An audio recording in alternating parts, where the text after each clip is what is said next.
Hello, everyone. My name is Lucy Blakemore. I am the Vice President of Global Insights at Holland IQ, and I'm here for a fireside chat with Manish Sardana from Craydel. Say hi, Manish. Hi, Lucy. Thanks for the invite. It's a real pleasure to have Manish with us as part of the Global Summit series, and particularly the Africa Summits that are happening. We're hearing from so many interesting founders and CEOs across the region, and Cradle is no different. So I'm going to pass over reasonably quickly to Manish to take us through a little bit of background about Cradle, and then we will move on into Q&A and find out a bit more. All right. Thanks, Lucy. Thanks for the wonderful introduction. Just to get started, once again, I'm Manish. I'm the co-founder and CEO of Cradle. Cradle is Africa's first and the largest higher education marketplace. We've recently started last year, so we're just about completing our first year this month. The platform went live in September, and we started commercially sort of activating the platform as early as January this year. So let me just give you a background about the size of the market, and then we're going to talk about sort of why did we start Cradle and what's the problem that we identified in this sector and what we're trying to solve for. So every year, 16 million plus students apply for higher education across Africa, and between them, they spend about estimated $30 billion plus in higher education. It's a very large market, and you have to consider the fact that Africa is the youngest population in the world and it has the largest student base in the world. And it's also the most underpenetrated higher education market. So on an average, only 10% of students across Africa get access to higher education every single year. The global average is 40%. In the US, it's about 80% plus. In Europe, it's about 70%.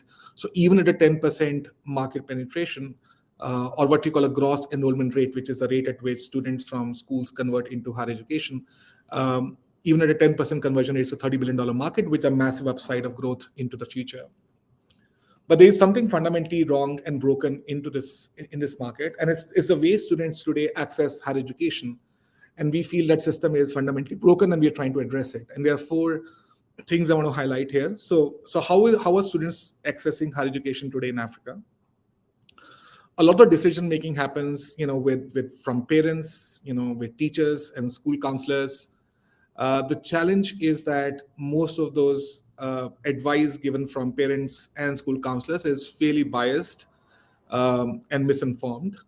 So we know there's a lot of parental and societal bias when it comes to higher education. If you talk to any parent, in most schools, across the country, and we've spoken to tens and thousands of students across multiple markets in Africa, and the challenge remains very simple, is that parental bias is the biggest driver of higher education choices. So if you're a son of a lawyer, you want to be a lawyer. If you're a daughter of a doctor, you're asked to become a doctor. And students really do not have any way for them to decide what's the right education pathway for them. And that decision is really made by them, through a combination of parents and counselors. And that decision remains very, very biased. Then on the other hand, you have like the study abroad agents. So think of these as analog, fragmented, small businesses who represent a small bunch of universities.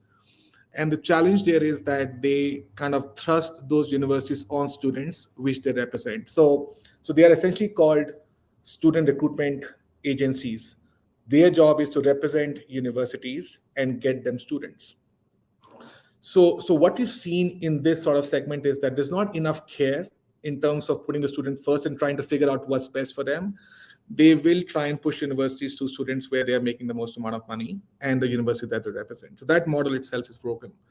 And then on the other hand, you have large global aggregators like IDP, like Apply Boards of the world, who essentially outsource their entire student interactions to the local agents in the market. So they essentially aggregate agents, and hence, in our view, further perpetuate the same problem that exists and plagues the system today.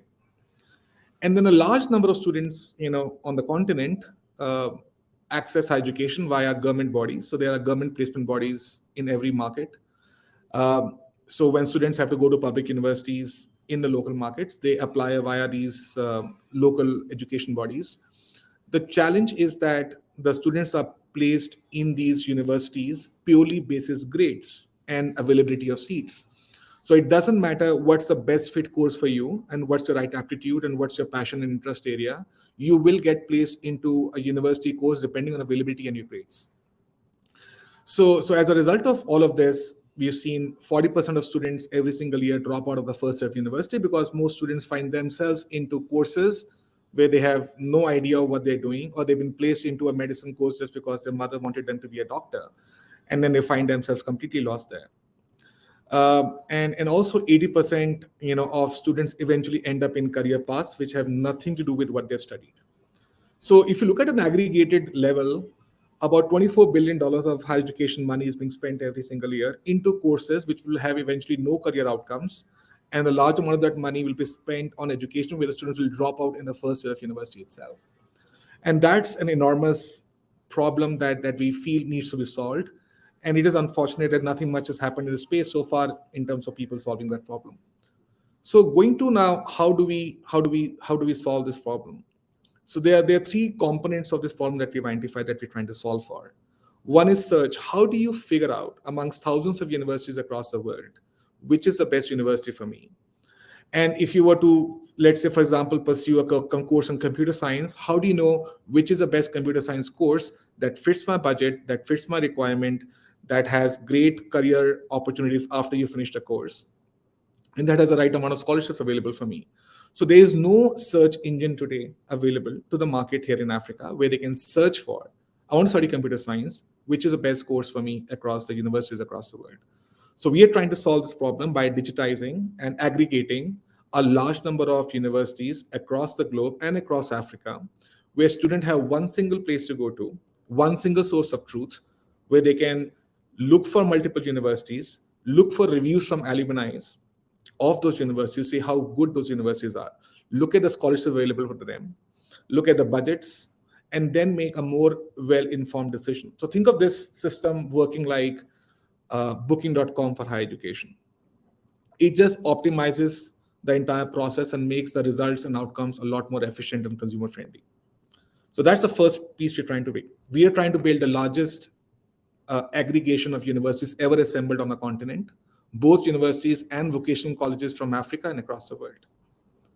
Now, the second thing is, even if he was to able to help people find universities, the bigger problem still remains, is that how do I decide, even before I decide the right university for me, how do I decide what's the right course for me? And as I said earlier, a lot of that decision making is based out of bias and misinformed choices. And the way we're trying to do this is through using a psychometric assessment. So we have our internal psychometric assessment that helps students understand their personality, their aptitudes, their interest, value systems, and their career motivators. It's a very thorough 180 questions long online assessment that gives students recommendations on their ideal career paths. And then students use that understanding of their ideal career paths to then make the best decision when it comes to choosing subjects and courses for universities. So that's a matching problem we're trying to solve. Then the third problem that we're trying to solve is applications. So all of the universities have complex application systems. It's a fairly large, anxious, time-consuming, detailed process. There's not enough guidance available in terms of how to apply for universities and how to access scholarships. And then when you have to apply to different universities, you have to go to different application systems and apply separately.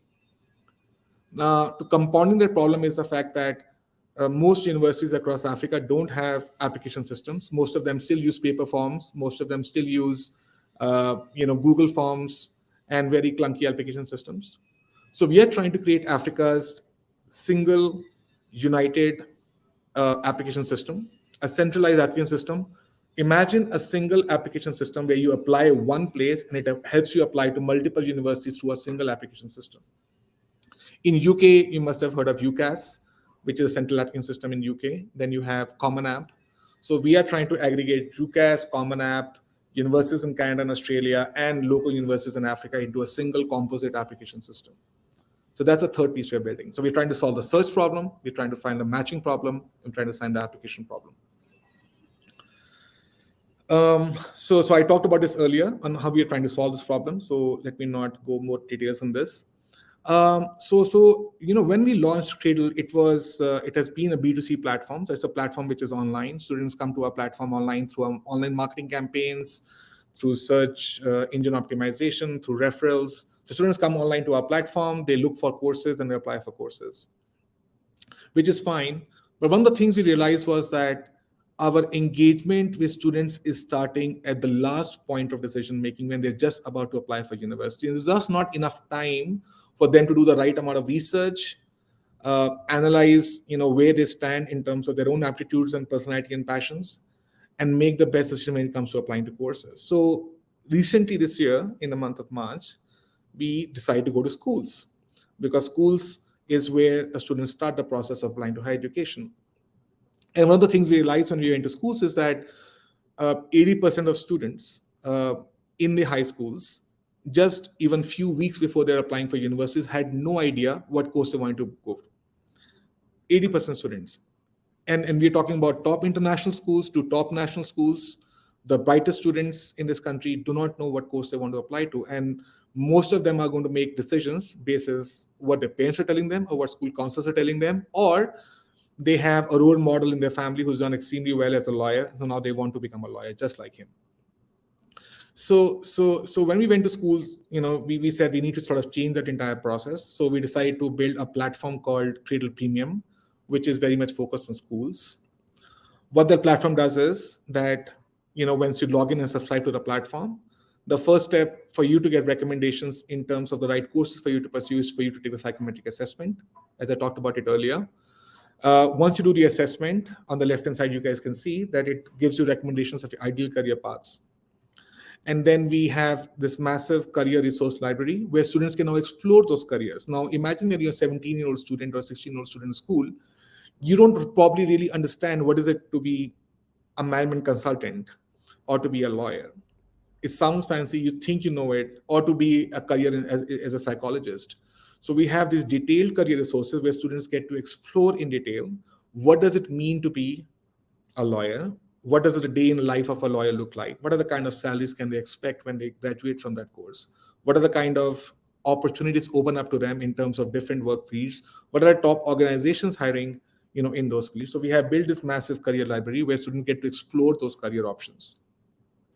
They get to explore what are the kind of subjects they need to study and excel at in school if they were to go into that course, into that university. And of course, then they get understanding of the different opportunities on those universities. They get to explore universities. So it gives students ample amount of time for them to be extremely well prepared before they even start the process of applying to universities. And then we also have like this pretty interesting application tracker where they can track the applicant status end-to-end online in multiple universities. So this is what we're doing today in terms of how does this look like and evolve in the future. So think of our platform as sort of a starting point and an end point. The starting point is for them to do the assessment to figure out the right course for them. The end point is for them to successfully enroll into a course where they have the highest probability of success and to a university that fits their budget and their aspirations. But in the middle of that, there's a lot more that can happen. And that is something that we are thinking through and building about. So let's say the ideal course for you was computer science, but what if I could enroll you into a 3-month short-term computer science coding program? So they actually do that course even when you're in school to see, is this really what I want to do? So you get a real life understanding of what is it to pursue that course when you go into university. And as a result of that course, of course, you get a certification from a university as well. So that's kind of the path that we're building towards. I mean, eventually we have a lot of interesting ideas in terms of what this platform could become in terms of the tech infrastructure that we're building. And of course, I can talk about it more during the question answer round. So that's really, Lucy, a quick snapshot of what we're doing at Cradle. Over to you. That's wonderful. Thank you so much. I mean, there's so much that resonates there. And not even actually just for the Africa region. A lot of the themes that you're bringing up are applicable to global themes. Yeah. Absolutely, many countries around the world, and that ensuring that students choosing the right courses and that they're coming out with something they can use later.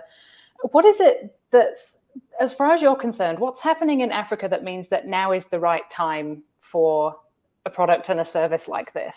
How is Africa ready now? I think from a technology sort of company perspective, I think a certain amount of penetration of internet adoption of technology is fundamental to the success of an internet enabled business. So I think there's enough internet penetration. I think in Kenya, Nigeria, looking at 40 to 60% internet penetration now. So there's enough people with access to internet to be able to access this knowledge and the tools that we're offering to the students. And number two is that I think it's always the right time to do something like this. I think, we always think that, we talk to a lot of parents and we talk to a lot of school principals who tell us straight on our face, where was Cradle when I was growing up? Why didn't I get this help and this access to, technology and knowledge when I was growing up? So I think it's always the right time. I think it's about someone just stepping up and trying to sort of change, the way things were happening. And so also, sorry. In Africa, there is, we're talking about the largest student population in the world, the youngest population in the world with the least amount of access to higher education.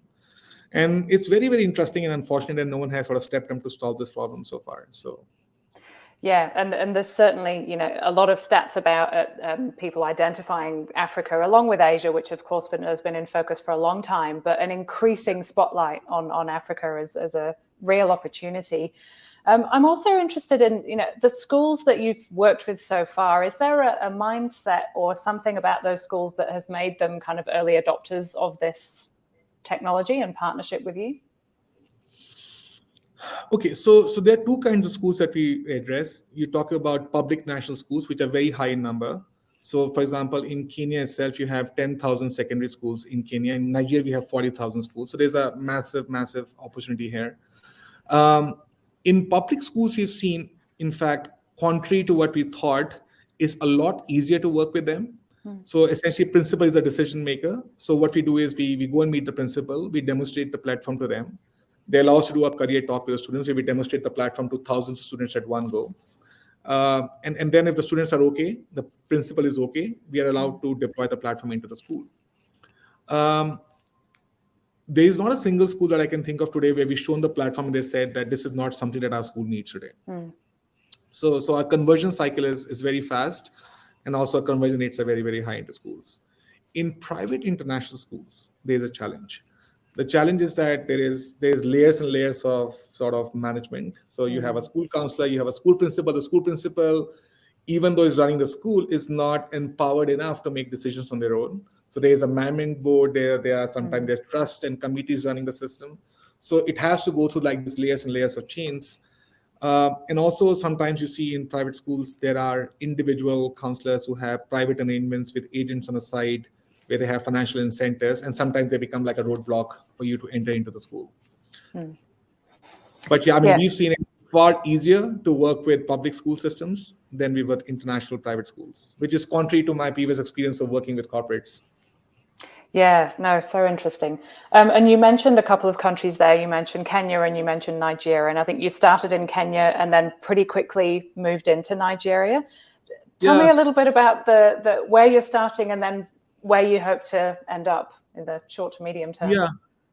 Yeah. So the problem is unanimous and consistent across all markets. So while we have offices in Kenya and Nigeria today, we have explored other markets and we made market visits. So the problem is unanimous and consistent everywhere. It was pretty ballsy for us, like, for example, just 6 months down into business to open up Nigeria, which is like 10 times the size of the Kenya market. Nigeria is the largest market for higher education in Africa, both in terms of size and appetite for higher education. So the problem statement is consistent. There are some kind of nuancial differences in terms of operating and operational challenges that you might see in one country versus another. For example, the local university ecosystem in Nigeria is pretty much broken. So just 2 years before, the universities were on strike for 1 year. The public university in Nigeria was strike for 1 year. So if you are enrolled into a university in Nigeria, you probably missed an entire year. Even in the current year right now, universities are on the 7th month of this strike. So it's a real struggle for people to get into local universities and actually graduate successfully in time. So you see a massive appetite, a much higher appetite for people to wanting to study abroad. Number two, the prime driver in Nigeria is immigration. So because of the economy, the state of economy, because of the state of the naira, which is collapsing, every single month, infrastructure issues, etc., there is a massive appetite for immigration as a driving force for people to study abroad. In Kenya, you see people studying abroad but coming back to the country a lot. So as a result of it, a large number of our students in Nigeria, for example, are working professionals. It's very interesting. Actually, I met a bank group HR head, and we were trying to talk to some of these HR sort of individuals in corporates and see if we can deploy a platform for people to study online.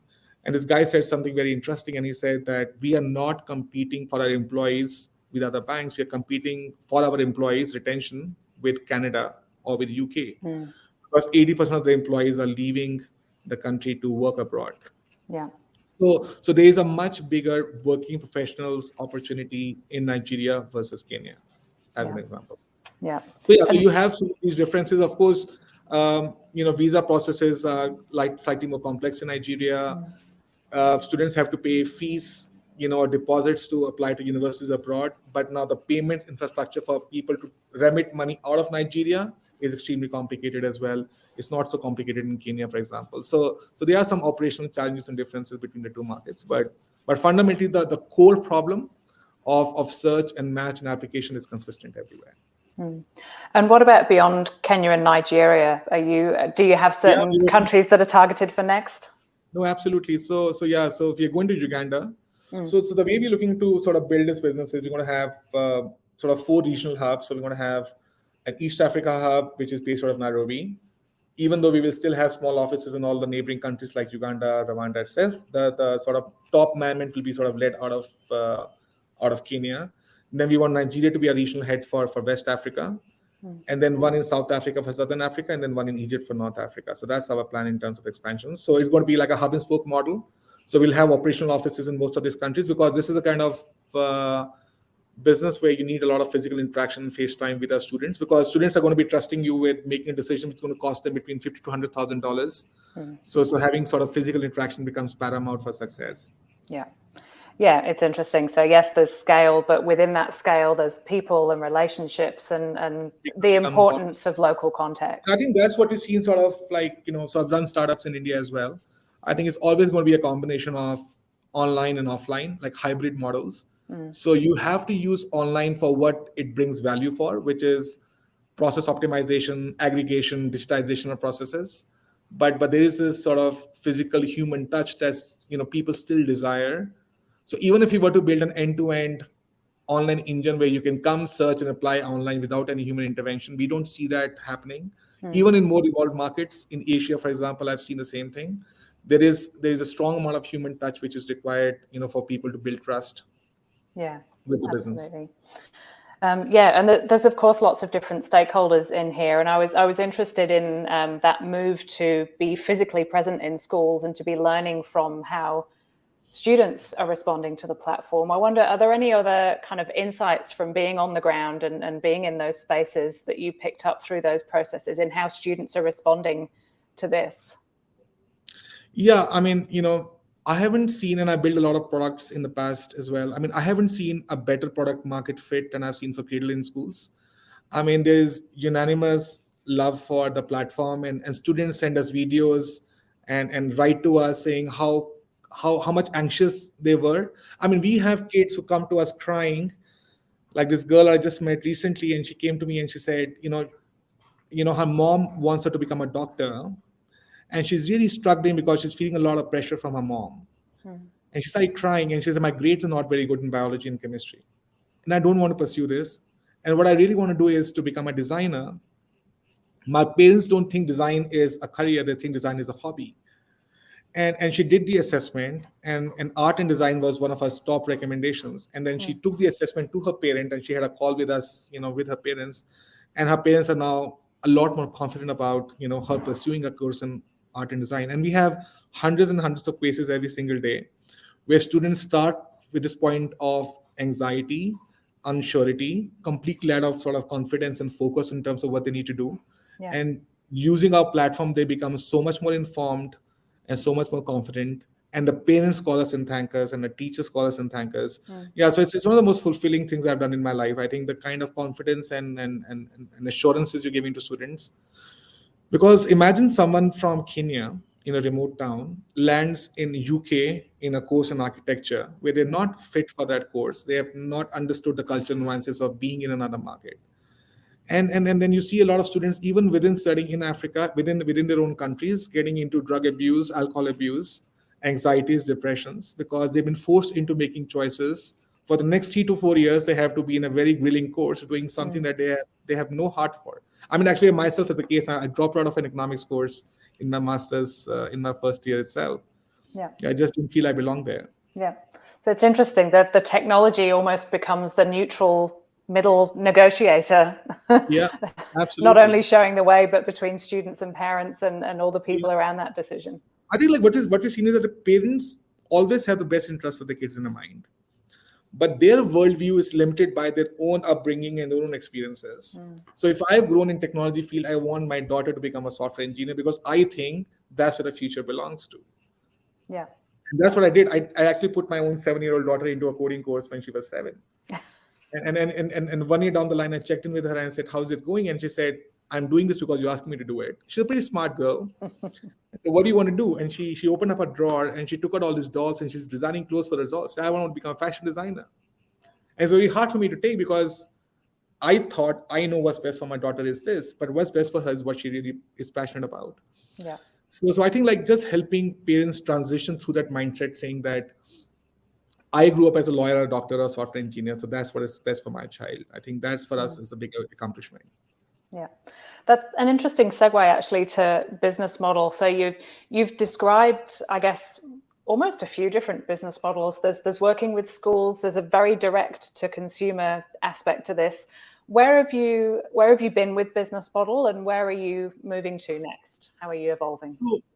So our North Star is obviously to get student into the right university in the right course. So enrollment is what we call a North Star metric. So that's what we are tracking at the end of it.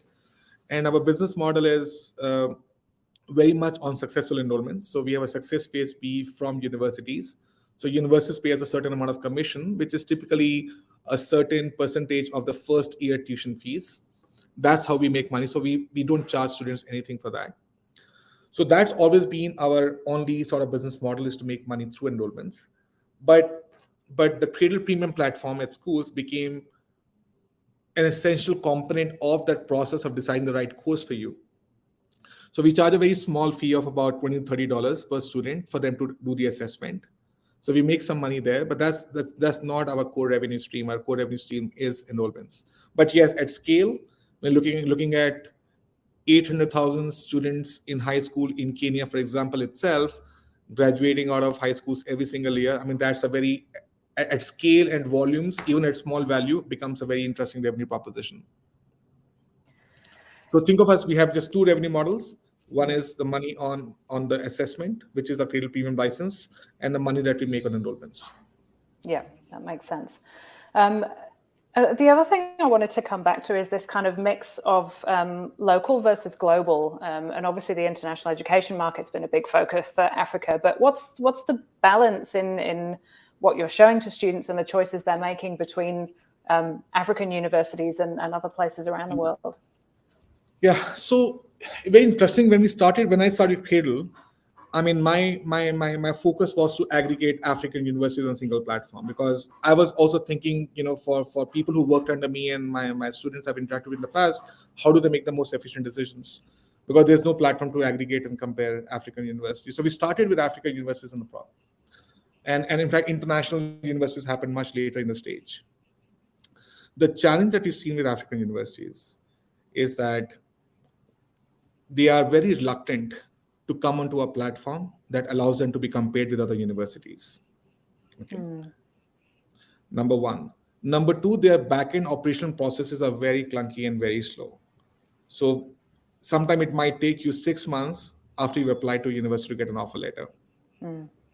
Okay. Then you have other challenges like strikes happening in Nigeria and universities. So in the heart of our hearts, if I have to place a student in a Nigerian university, I mean, I always know that there's a very high probability that he'll not be able to complete his course in time. Yeah. Then, for example, the other challenge is that African universities are very reluctant on showing their fee structures. They don't want their fee to be shown onto the platform. So they don't like the idea of transparency and being compared with other universities. So we found it very challenging now from our side to actually do agreements with them, to actually partner with them and bring them on board. Okay. But what we're planning to do now, Lucy, is that we're planning to onboard all the information, including the fee structures, onto the platform, even though we have no way for this to be monetized, because we are very much student centric, and we think, I mean, we have this simple motto in the organization that we always do what's best for a student. And what's best for a student is for them to be able to compare local universities with international universities as well. So even if we are not able to monetize the local universities here, we're still going to put them onto the platform. And that's one of our part we're trying to do towards the last quarter of this year. Yeah. Wonderful. And I guess a final question is, as you're looking ahead to the next, I don't know how far you do look ahead, next 2 to 5 years, what in the environment will make the biggest difference to your success, do you think? What are the things that will help you grow and make a difference? Student finance. That's one of the large missing pieces. Think of it as fintech and edtech coming together. Yeah. So the good news is that we have tremendous amount of student data with us. Okay. We have financial information because they have to give their financial statements when they are applying for visas, for example. We have student grades. We know what student from what school with what grades went to what course and what was their success after they complete their course eventually. Yeah. So we are on our way to build a very sophisticated credit rating model, for students eventually, and think of us becoming an API for any financial organization in the world to use our APIs to then decide, whether to lend or not to lend to a certain student. So that's, I think, so essentially we want to become like sort of the infrastructure for higher education access, and that includes the assessments, it includes the application system, and then the last missing piece of that will be student finance. That's where we think it takes us to, because I said the gross enrollment rate in Africa is 10%. 90% students do not access higher education because of the cost. And if you can solve that problem, it's going to be great. Yeah. And one very last interesting thing that we also plan to do at some point in the future is to create our own courses. So think of us becoming like an open online university ourselves, where we want to bring professionals, from within Africa to create courses which can be offered to students as low as $100, per year. Yeah. That's when we truly transform higher education on the continent, is when we create education and we deconstruct education and make it extremely affordable and make it available offline so that students across Africa can access higher education and degrees without having to spend all that money. I feel like there's a whole other half-hour talk just on that one point that you made then. Hopefully that'll be next year's fireside chat and we can dive into the progress that you've made there.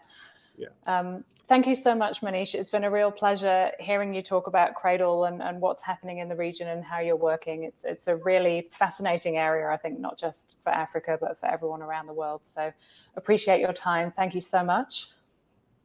Thanks, Lucy. Thanks for your time once again. And thanks, everyone. We'll pass on to the next talk.